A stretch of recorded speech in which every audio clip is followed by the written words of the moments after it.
மாசான சம்பவத்தை பண்ண தயாரான விடாமுயற்சி ஓபனிங் சாங். துணிவு படத்திற்கு பிறகு அஜித்தின் படங்கள் எதுவும் வெளியாகாததால் ரசிகர்கள் மிகுந்த அதிருப்தியில் இருந்தனர். ஆனால் இப்போது மீண்டும் ஃபார்முக்கு வந்திருக்கும் அஜித் தன்னுடைய அடுத்த பட அப்டேட்டுகளை அள்ளி தெளித்து வருகிறார். அந்த வகையில் விடாமுயற்சி படம் வருகின்ற தீபாவளிக்கும், குட் பேட் அக்லி படம் அடுத்த ஆண்டு பொங்கல் பண்டிகைக்கும் வெளியாக இருக்கிறது. இந்நிலையில் விடாமுயற்சி பற்றிய புதிய தகவல் ஒன்று வெளியாகி இருக்கிறது.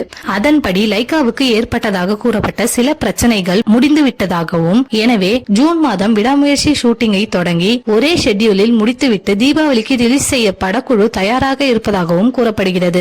இந்நிலையில் விடாமுயற்சி படத்தில் அனிருத் ஒரு மாஸ் சம்பவம் செய்திருக்கிறார். அதாவது ஏற்கனவே அஜித்துக்கு ஆலுமா டோலுமா என்ற பாடலை கொடுத்து ஹிட் செய்த நிலையில் விடாமுயற்சியிலும் இதே பாணியில் ஒரு பாடல் உருவாகி இருக்கிறது.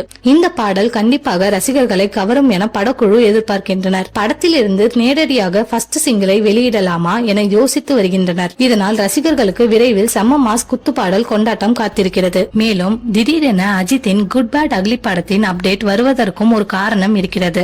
அதாவது இந்த படத்தின் படப்பிடிப்பு மே 10 தொடங்கலாம் என்று மே 3 தான் முடிவு எடுத்துள்ளனர். அதுவும் திடீரென 700 தொழிலாளர்களை கொண்டு சரியான நேரத்தில் செட் அமைக்கும் வேலையும் நடந்துள்ளது. அந்த சமயத்தில் தொழிலாளர்கள் அஜித்திடம் செல்ஃபி எடுக்க கேட்டுள்ளனர். அவர்களின் விருப்பத்தை நிராகரிக்க முடியாமல் அஜித் செல்ஃபி எடுத்துக் கொண்டுள்ளார். அந்த புகைப்படங்கள் இணையத்தில் கசிந்த நிலையில் அஜித் மற்றும் படக்குழுவினர் ஃபர்ஸ்ட் லுக் போஸ்டரை வெளியிட முடிவு செய்தனர். இதனால் தான் எந்த ஒரு முன் அறிவிப்பும் இன்றி திடீரென குட் பேட் அக்லி படத்தின் போஸ்டர் வெளியானது.